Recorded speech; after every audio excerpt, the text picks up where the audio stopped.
Hello students, आज अपन start करेंगे circle वृत्त। तो सबसे पहले सर्किल की क्वेश्चंस, फिर इसके बाद अपन सर्किल के कुछ क्वेश्चंस करेंगे। तो चलिए डेफिनेशन पर आते हैं। सबसे पहले डेफिनेशन है, यदि कोई बिंदु P इस प्रकार चले। आप सभी जानते हैं कि सर्किल क्या होता है, वृत्त क्या होता है, लेकिन फिर भी हम एक बार इसको डिफाइन करेंगे।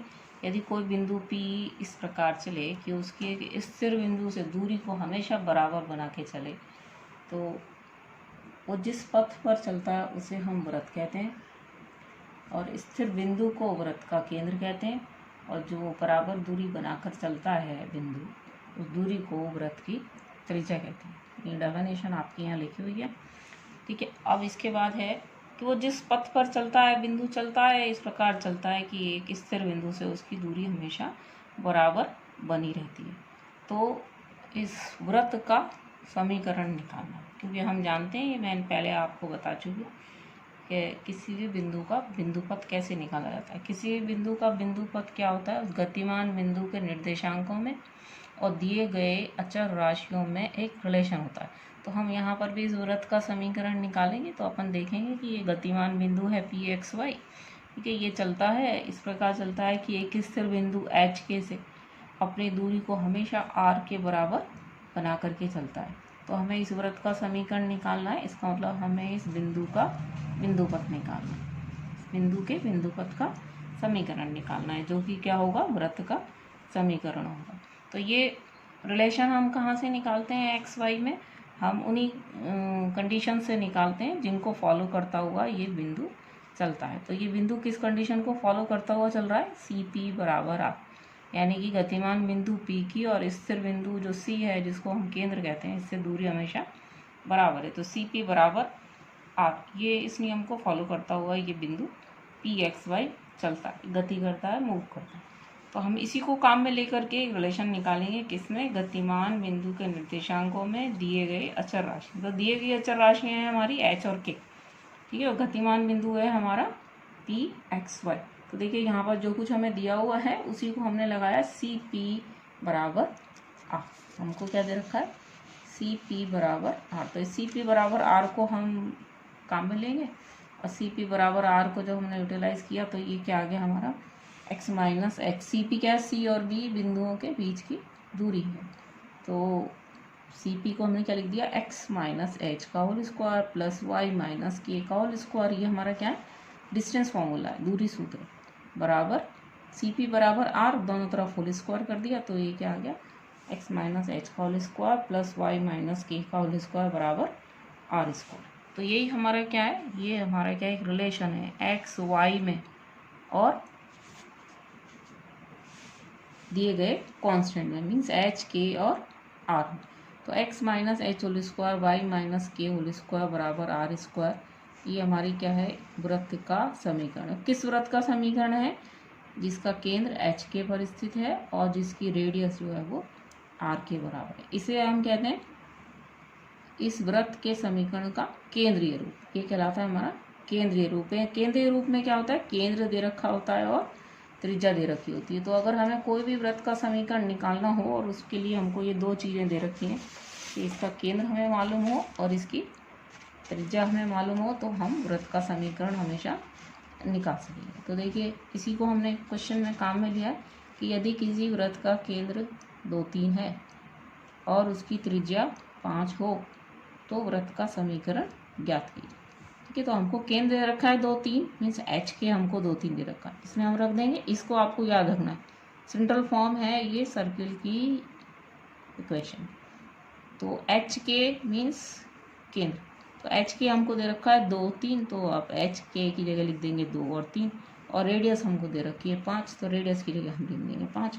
इसको हम सिंप्लीफाई कर लेंगे। देखिए इसको हमने खोल लिया तो कुछ इस तरह की इक्वेशन आ गई, x square Y square minus 4x minus 6y बराबर 12, ठीक है। तो ये हमारी क्या है, ये उस सर्किल की इक्वेशन है जिसका सेंटर 2, 3 पर है, जिसकी रेडियस 5। और देखिए मतलब इस सेंट्रल फॉर्म को हम कैसे यूटिलाइज करते हैं वो अपन यहाँ बताने की कोशिश कर रहे हैं। क्वेश्चन नंबर 2 है कि सर्किल एक्स प्लस 3 का whole square plus Y minus 2 का होल स्क्वायर बराबर 169। इस वृत्त का केंद्र और त्रिज्या निकालिए। तो यहाँ ऊपर तो हमको केंद्र और त्रिज्या दे रखी थी और हमने वृत्त का समीकरण निकाला था।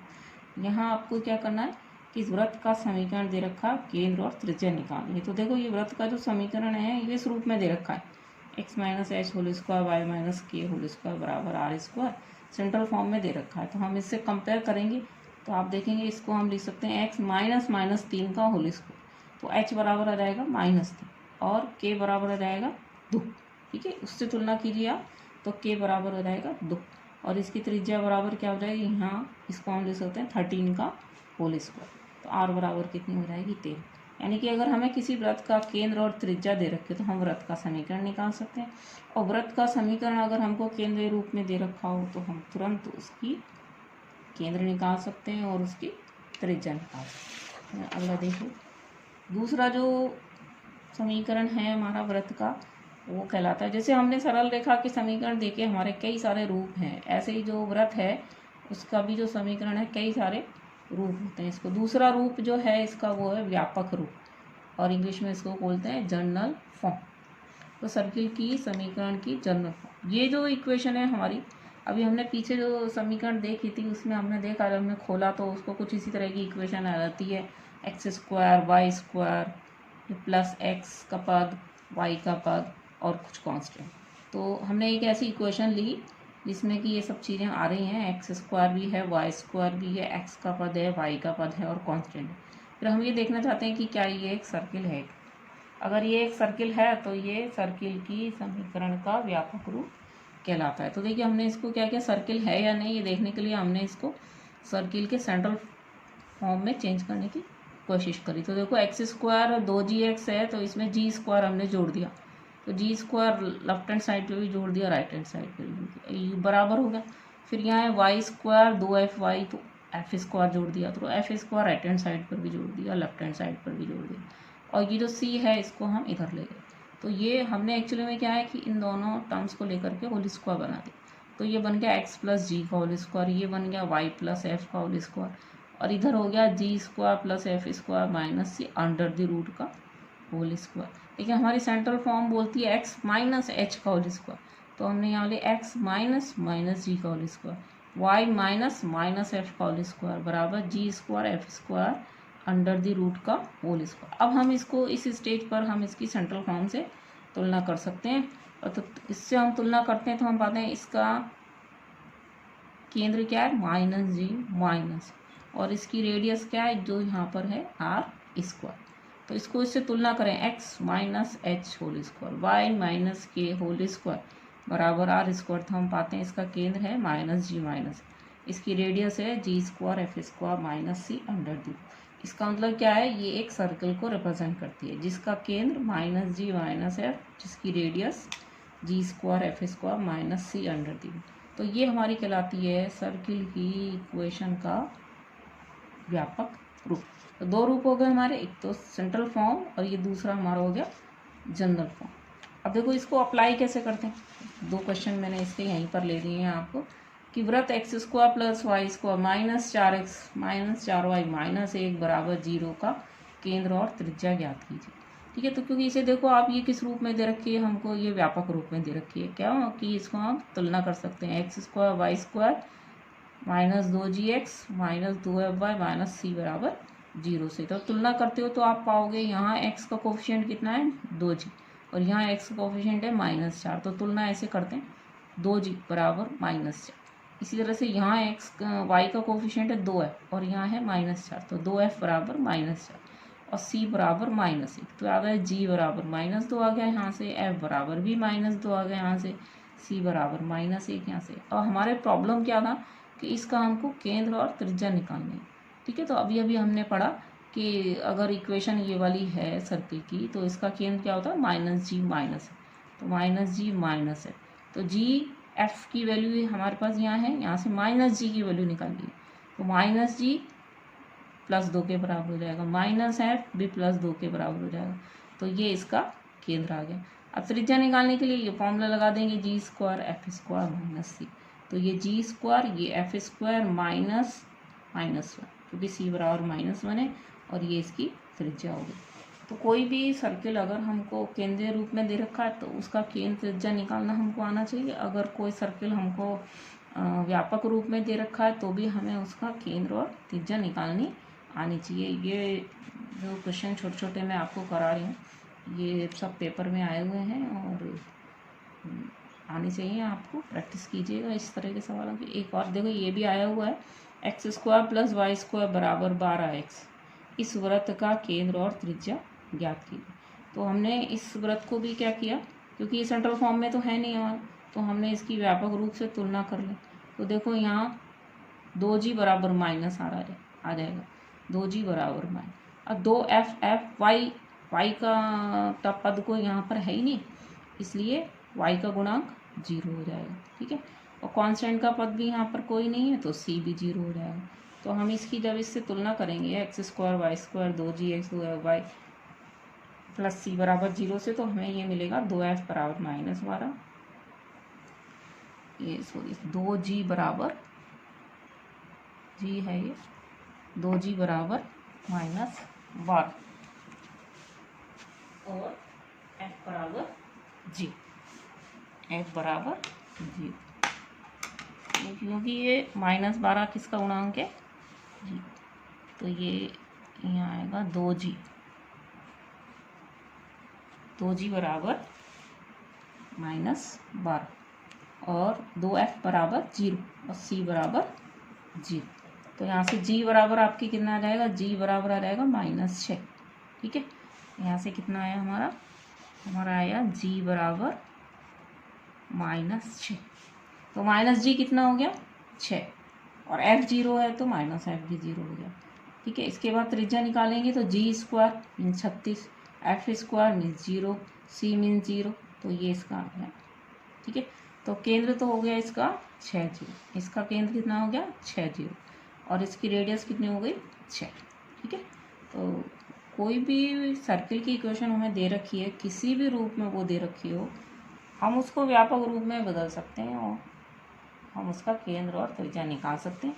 अगर आपको सीधे से वो केंद्रीय रूप में नहीं दे रखी है, दूसरी और रूप में दे रखी है, तो आप उसको व्यापक रूप में बदल लीजिए, उसके g f c निकालिए और वहाँ से ये दोनों फॉर्मूले काम में लेकर के उसका केंद्र और त्रिज्या हम निकाल सकते हैं।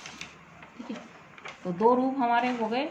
अब इसके बाद तीसरा है स्टैंडर्ड फॉर्म। तीसरा जो रूप है वो क्या है, स्टैंडर्ड फॉर्म, मानक रूप। ये मानक रूप क्या होता है, किसी भी वृत्त का केंद्र अगर मूल बिंदु पर स्थापित कर दिया जाए और या स्थित हो कह सकते हैं हम, और उसकी त्रिज्या जो है वो स्मॉल a के बराबर हो, तो हम उसकी इक्वेशन सेंट्रल फॉर्म से ये लिख सकते हैं। देखो x - 0 whole square plus y - 0 whole square बराबर a स्क्वायर, या x square plus Y square बराबर a स्क्वायर। और इसे हम क्या कहते हैं, इसे हम कहते हैं वृत्त के समीकरण का मानक रूप, X square plus Y square बराबर a स्क्वायर। अब इसका केंद्र कहाँ होता है 0 0 पर, इसकी रेडियस कितनी होती है a होती है।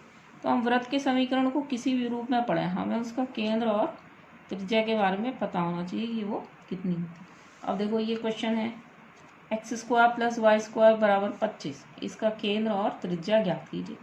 तो क्योंकि देखो ये मानक रूप से मिलता हुआ है तो मानक रूप से हम इसकी कंपैरिजन करके और इसका केंद्र त्रिज्या निकाल लेंगे। तो देखिए इसका केंद्र 0 0 त्रिज्या a है, तो इसका केंद्र कितना हो जाएगा 0 0, इसकी त्रिज्या कितनी हो जाएगी 5। तो ये शॉर्ट आंसर टाइप क्वेश्चन हैं आपके छोटे छोटे। दूसरा देखिए ये आया हुआ है हमारा 4x square plus 4y square बराबर 1 का केंद्र एवं त्रिज्या ज्ञात कीजिए। तो ये तो हमारा, हम इसको भी मानक रूप में ले आए, 4 से भाग लगा दें। कि ध्यान रखिए कि मानक रूप क्या होता है, X square plus Y square बराबर, तो इसमें मानक रूप में क्या है, एक्स स्क्वायर का जो गुणांक है और जो वाई स्क्वायर का गुणांक है वो दोनों बराबर हैं और बराबर 1 के।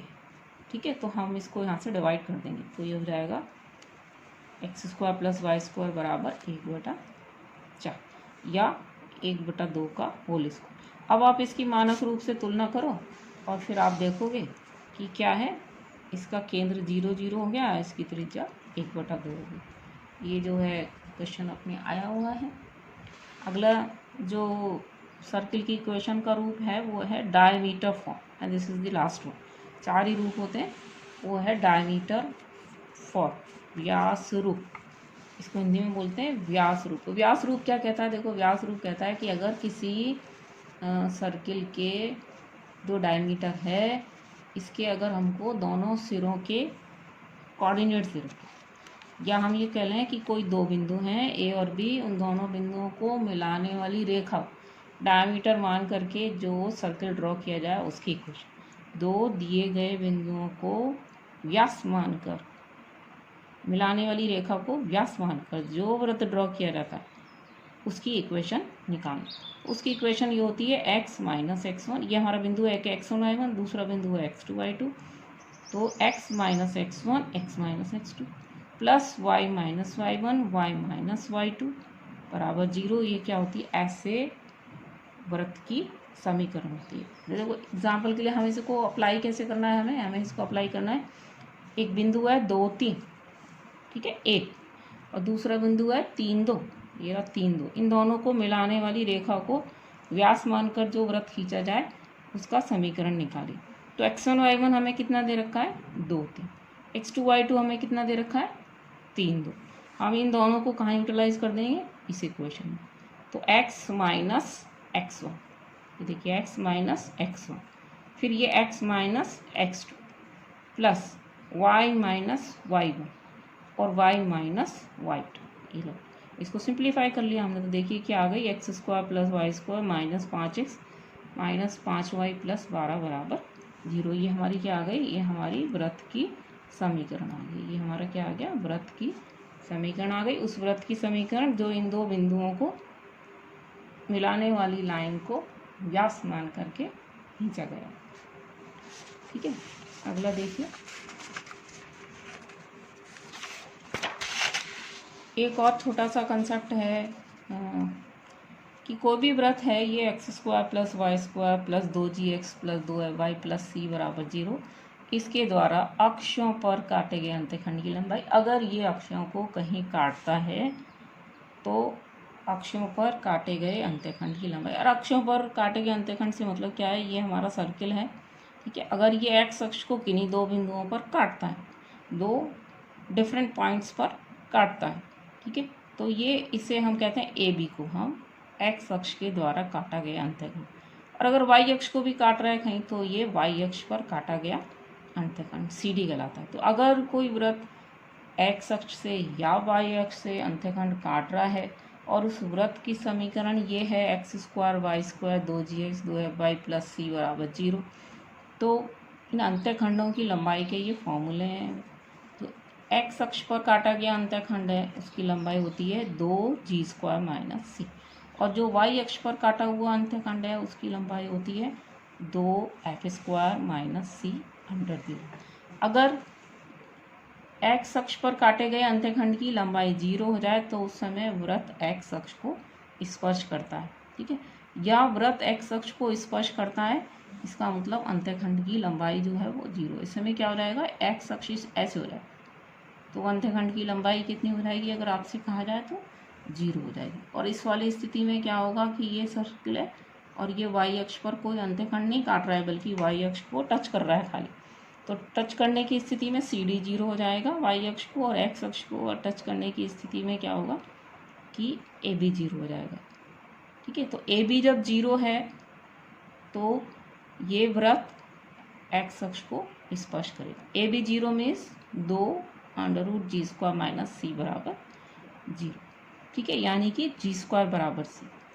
तो इस सर्किल के द्वारा x अक्ष को स्पर्श करने की शर्त क्या हो गई, इस वाली स्थिति में क्या होता है g स्क्वायर बराबर c, और इस वाली स्थिति में क्या हो जाता है f स्क्वायर बराबर c, क्योंकि ये सी डी बराबर 0, इसका मतलब f स्क्वायर बराबर c। सी डी कब 0 होगा, जब f स्क्वायर c के बराबर हो जाए, ठीक है। अब हमने अपन ने सर्किल की इक्वेशन पढ़ी और उन चारों में ही हमने देखा कि पहली थी x minus H whole square Y minus K whole square बराबर आर स्क्वायर, दूसरी थी हमारी X square Y square 2gx 2fy plus c बराबर 0, तीसरी थी X square plus Y square बराबर ए स्क्वायर, और चौथी हमारी डायमीटर फॉर्म है। हम इन चारों फॉर्म में एक चीज़ नोटिस करते हैं, वो ये है कि हर एक सर्किल की इक्वेशन में एक्स स्क्वायर का गुणांक रो वाई स्क्वायर गुणांक बराबर होता है, ठीक है।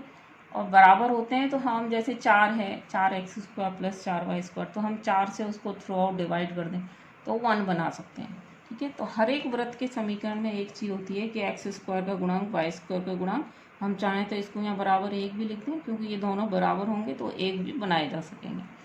और जो एक्स वाई का गुणांक 0 होता है, इसका मतलब एक्स वाई का कोई भी पद नहीं होता। तो जितनी हमने सारी इक्वेशंस पढ़ी उनमें कहीं भी x इंटू वाई का पद किसी भी समीकरण में हमको नज़र नहीं आया। तो सर्किल के लिए क्या होता है, उसमें एक्स वाई का कोई पद नहीं होता है। तो सेकेंड डिग्री की जो इक्वेशन है, दो वेरिएबल्स एक्स और वाई में जो सेकेंड डिग्री की इक्वेशन है, ये एक सर्किल को प्रदर्शित कर सकती है यदि उसमें दो चीज़ें हों। क्या हो कि उसमें x² गुणांक y² गुणांक बराबर हो या बराबर 1 के हो, ठीक है। बराबर होंगे तो बराबर 1 बनाए जा सकेंगे। और दूसरी चीज़ क्या होनी चाहिए, उसमें कोई एक्स वाई का पद नहीं होना चाहिए। तो ये हम उसको दूसरे शब्दों में कहते हैं कि एक्स वाई का गुणांक जो है वो 0, ठीक है। तो ये दो चीज़ें हैं, ये बड़े इंपॉर्टेंट पॉइंट्स हैं। ये याद रखिएगा कि कोई भी इक्वेशन एक सर्किल को रिप्रेजेंट करती है यदि उसमें क्या हो, ये दोनों कंडीशन सेटिस्फाई हो। तो अगर कोई इक्वेशन है उसमें ये नहीं है कि x² का y² गुणांक बराबर नहीं है, तो वो एक सर्किल नहीं हो सकता है। या उसमें एक्स वाई का पद अपीयर हो रहा है तो वो इक्वेशन एक सर्किल को रिप्रेजेंट नहीं कर सकती। तो ये बड़ी इंपॉर्टेंट कंडीशन है। कोई भी एक इक्वेशन दे करके आपसे पूछा जा सकता है कि ये सर्किल को रिप्रेजेंट करती है या नहीं। तो इक्वेशन में आपको इन दो चीज़ों को देखना पड़ेगा। अगर ये दोनों चीज़ें, ये दोनों शर्तें संतुष्ट होती हैं तो ही वो एक सर्किल को रिप्रेजेंट कर सकती है, ठीक है। अब देखिए, अब कुछ क्वेश्चंस हैं जो अपनी तीनों चारों तरह की जो हमने इक्वेशंस पढ़ी हैं उन पर आधारित हैं। हमें खुद ही देखना है कि हमें कौन सी इक्वेशन लगानी है सर्किल की समीकरण निकालने की। तो पहला है, उस वृत्त का समीकरण ज्ञात कीजिए जिसका केंद्र ए बी है और जो वाई अक्ष को स्पर्श करता है, ठीक है। तो देखिए, ये कह रहे हैं एक सर्किल है, उसका इक्वेशन निकालिए। इसका केंद्र कहाँ है, ए बी पर है और ये वाई अक्ष को स्पर्श कर रहा है। तो हमने केंद्र से क्या लंब डाल दिए, तो अपन जानते हैं कि ये बी के बराबर हो जाएगा और ये ए के बराबर हो जाएगा। लेकिन हम ये भी जानते हैं कि ये क्या है, जो हमने ये रेडियस है इस, क्योंकि इस वृत्त के ऊपर कहीं पर भी कोई भी हम बिंदु ले लें और इसको केंद्र से मिला दें तो ये क्या रेडियस ही कहलाएगा। तो ये जो पी बिंदु है ये भी क्या है, वृत्त के ऊपर स्थित है। तो यहाँ से जब हमने इसको मिला दिया तो ये रेडियस ही कहलाएगा। लेकिन ये लंब भी है यहाँ पर, क्योंकि वृत्त के लिए ये भी हम जानते हैं कि ये स्पर्श कर रही है ये वाई अक्ष। तो हर एक स्पर्श रेखा और त्रिज्या एक दूसरे पर लंब होती हैं, ठीक है। तो ये हमने परपेंडिकुलर डाला है और ये यहाँ लंब है इसलिए ये त्रिज्या है, ठीक है। किंतु ये लंब है तो ये ए के भी बराबर है, तो ये हमारी त्रिज्या के बराबर होगी। तो इस की त्रिज्या कितनी हो गई, इस वृत्त की ए हो गई। इसका केंद्र कितना है, ए बी। हमें सेंट्रल फॉर्म हम तुरंत इसमें लगा सकते हैं, क्योंकि सेंट्रल फॉर्म हम यूज़ कर सकते हैं अगर हमारे पास सर्किल का केंद्र, सर्किल की रेडियस, दोनों ही चीज़ें हमारे पास ये हैं। तो केंद्रीय रूप से हम लिखेंगे x minus A whole square plus Y minus B whole square बराबर ए स्क्वायर। इसको थोड़ा सा सिंप्लीफाई कर लीजिए तो ये x² y² minus 2x minus 2by plus B square बराबर 0। इम्पॉर्टेंट क्वेश्चन है, आई होगा, ठीक है। और नेक्स्ट देखिए, अगला सवाल है, उस वृत्त का समीकरण ज्ञात करो जिसका केंद्र 1 माइनस 2 और हो और वह बिंदु 0 0 से गुजरता। देखो, जो हम सरल रेखा की समीकरण हमने निकाली थी, तो मैंने आपको बताया था कि किसी भी सरल रेखा का समीकरण निकालने के लिए उसके बारे में हमें दो बातें पता होनी चाहिए, तो हम उसका समीकरण निकाल सकते हैं, क्योंकि हर रेखा के समीकरण में दो कांस्टेंट होते हैं। लेकिन किसी भी वृत्त का समीकरण निकालने के लिए उस वृत्त के बारे में हमें तीन बातें जरूर दे रखी होती हैं, क्योंकि वृत्त का जो व्यापक समीकरण है उसमें तीन ही कांस्टेंट होते हैं, जी, एफ और सी। तो जब भी कभी आपसे किसी वृत्त का समीकरण पूछा जाएगा तो उसके बारे में आपको कुछ ना कुछ ऐसी बातें दे रखी होंगी जिनसे कि आप किसी न किसी रूप को काम में ले पाएँ। तो इसमें देखिए, आप इसमें दे रखा, उस वृत्त का समीकरण ज्ञात करो जिसका केंद्र 1 माइनस 2 और जो मूल बिंदु से गुजरता। तो आपको अगर कोई सी भी समझ में नहीं आया कि इसमें कौन सा रूप लगेगा, तो उसका भी एक सॉल्यूशन है कि आप उसको मान लो कि मान लीजिए वो वृत्त का समीकरण ये x² y² 2gh 2fy plus c बराबर।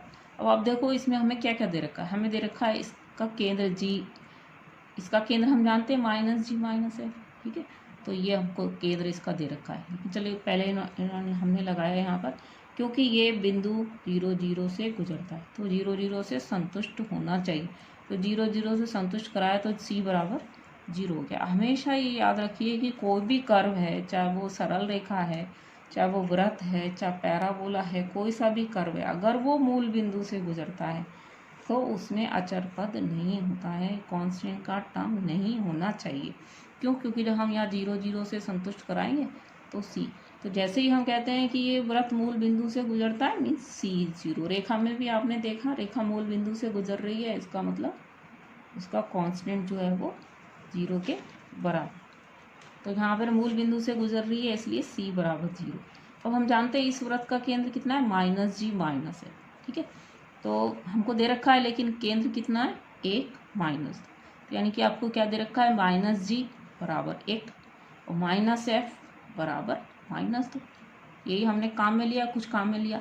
इस वृत्त का केंद्र जी माइनस जी माइनस एफ है और हमारा वो माइनस जी माइनस एफ कितना दे रखा है हमको, 1 -2। तो माइनस जी को 1 रख दिया, माइनस एफ को -2 रख दिया, यानी कि जी की वैल्यू आ गई, एफ की वैल्यू आ गई। अब आपने ये समीकरण माना था, इसका मतलब आपने 3 कांस्टेंट अज्यूम कर लिए, जी एफ और सी, ठीक है। तो जब हम इसको मानते हैं कि ये मान लीजिए अभिष्ट वृत्त का समीकरण है, तो जो कंडीशंस दी हुई होती हैं उनसे हम जी एफ और सी की वैल्यू निकाल के इसमें वापस सब्स्टिट्यूट कर देते हैं। तो हमने सी बराबर 0 ऊपर निकाल लिया, जी और एफ हमको यहाँ मिल गया, इन तीनों को हम इस इक्वेशन में रख दें तो ये हमारी क्या है, अभिष्ट वृत्त का समीकरण आ गया, ठीक है। अच्छा दूसरा ऐसा एक और देखिए कि बिंदु 0 0 3 0 0 4 से गुजरने वाले वृत्त का समीकरण ज्ञात कीजिए, ठीक है। तो इसमें भी हमें कुछ समझ नहीं आ रहा कि सेंट्रल फॉर्म लगा नहीं सकते, केंद्र दे नहीं रखा, रेडियस दे नहीं रखे, तो कुछ भी नहीं करिए आप, इसको मान लीजिए कि मान लीजिए ये इस सर्किल का अभिष्ट समीकरण है, क्योंकि ये मूल बिंदु से गुजर रहा है, फिर हमको दे रखा है सी 0 हो जाएगा। फिर ये हमको दे रखा है ये बिंदु 3 0 से भी गुजरता है, इसे 3 0 से संतुष्ट करवाइए आप, ठीक है। तो y बराबर 0 रखेंगे तो आप ये दोनों खत्म हो जाएंगे आपके, c पहले से ही आपके 0 है, आपको खाली ये बच जाएगा 3² प्लस 2g इंटू 3 बराबर 0, और यहाँ से जब आप सिंप्लीफाई करोगे तो g की वैल्यू आ जाएगी -3/2, c की वैल्यू हमारे पास पहले ही ऊपर आ गई। अब ये 0 4 से गुजर रहा है, इसमें 0 4 रख दीजिए, x बराबर 0 रख दीजिए, ये खत्म हो गया, y बराबर 4 रख दीजिए, तो 4² प्लस 2f इंटू 4 बराबर 0, क्योंकि c अगेन 0। तो यहाँ से आप f की वैल्यू निकालोगे, वो आ जाएगी -4/2, ठीक है। फिर इन दोनों g f और c इन तीनों वैल्यूज़ को हम कहाँ रख देंगे, इस इक्वेशन में रख देंगे। तो x² प्लस y², फिर 2g की जगह रख दीजिए -3 और 2f की जगह रख दीजिए -4, c की जगह रख दीजिए 0। तो ये आपकी क्या हो जाएगी, ये आपका आंसर हो जाएगा, ठीक है। छोटे छोटे 2 क्वेश्चन हो गए, बस जल्दी से कर लेते हैं हम, ठीक है। एक वृत्त है x² plus y² plus 3x minus 7y plus 2 बराबर 0, इसका केंद्र और त्रिज्या निकालिए। केंद्र त्रिज्या निकालने के क्वेश्चन हम पहले भी कर चुके हैं, ठीक है। क्या करना है इसमें, मैंने पहले भी आपको बताया था, इसको तुलना करके जी एफ सी की वैल्यू निकालनी है। तो जब तुलना करें तो आप ध्यान रखिए कि हम इसकी तुलना कर रहे हैं x² y² 2gx 2fy plus c बराबर 0 से। तो अपन क्या करेंगे, पहले इन x² y² के गुणांक को 1 बना लेंगे, क्योंकि ये दोनों बराबर हैं इसलिए बड़े आराम से 1 बन जाएंगे। थ्रू आउट 2 से हमने भाग लगा दिया, थ्रू आउट 2 से भाग लगा दिया, तो ये हमारी सर्किल की इक्वेशन। अब हम तुलना करेंगे, जी की वैल्यू निकालेंगे, एफ की वैल्यू निकालेंगे, सी की वैल्यू निकालेंगे। वृत्त का केंद्र -g माइनस है, वृत्त की त्रिज्या g² f² माइनस। ये क्वेश्चन इस तरह का मैंने पहले करा दिया आपको अभी, लेकिन इसमें ये थोड़ा सा ये है कि ये 2 2 है, तो पहले आपको इसको 2 को हटाना पड़ेगा यहाँ से और x² y² गुणा 1 बनाना पड़ेगा।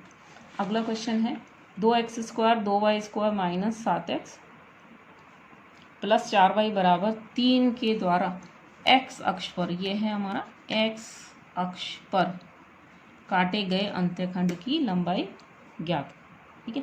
तो एक्स अक्ष पर काटे गए अंत्यखंड की लंबाई निकालने के लिए हमने क्या किया, हमने फिर हम जानते हैं एक्स अक्ष पर काटे गए अंत्यखंड की लंबाई क्या होती है, 2g² - c। तो हमने इसको क्या है, ये हमने जो इसको मानक रूप में बदल दिया, इसका गुणांक 1 बना लिया। इसके बाद 2g बराबर -7/2 आ गया, 2f बराबर 4/2 आ गया, c आपका 3/2 आ गया। अब अपना एक्स अक्ष पर अंत्यखंड का फॉर्मूला लगा दिया, वह क्या होता है, 2g² - c। तो 2g² बराबर हो जाएगा 49/16, ठीक है, 7/4 का होल स्क्वायर। और -c का मतलब -3/2। इसको हमने सिंप्लीफाई किया तो ये 25/16 आ गया, और ये 25/4, और फाइनली आपको मिल जाएगा 25/2। ठीक है, अगले लेक्चर में अपन कल देखेंगे स्पर्श रेखा और अभिलंब का समीकरण एक वृत्त का। ओके।